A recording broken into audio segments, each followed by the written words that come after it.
ரொம்பவே ஈஸியாக soya piece gravy எப்படி செய்யலான்னு பார்க்கலாம். தண்ணியில் உப்பு போட்டு நல்லா கொதிக்க வச்சுக்கோங்க. கொதி வந்ததும் சோயா பீஸை ஆட் பண்ணிவிடுங்க. 5 நிமிஷம் கொதித்த உடனே ஸ்டவ் ஆஃப் பண்ணிவிடுங்க. கனமான குக்கர் சட்டி எடுத்துக்கோங்க. எண்ணெயும் நெய்யும் ஆட் பண்ணிக்கோங்க. பட்டைப்பூ, ஏலக்காய், பெருஞ்சீரகத்தூள் ஆட் பண்ணிக்கோங்க.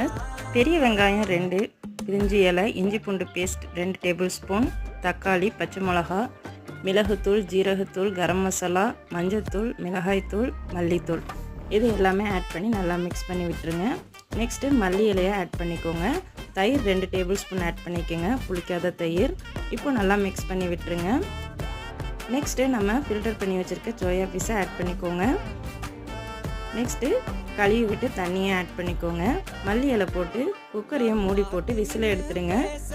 ஒரு 5 மினிட்ஸ் அப்படியே நல்லா ஹை ஃப்ளேமில் கொதிக்க விடுங்க. நல்லா எண்ணெய் பிரிஞ்சு வந்துடும். ஹோட்டல் ஸ்டைலில் சோயா பீஸ் கிரேவி சூப்பராக ரெடி ஆகிடுச்சு. தேங்க்யூ.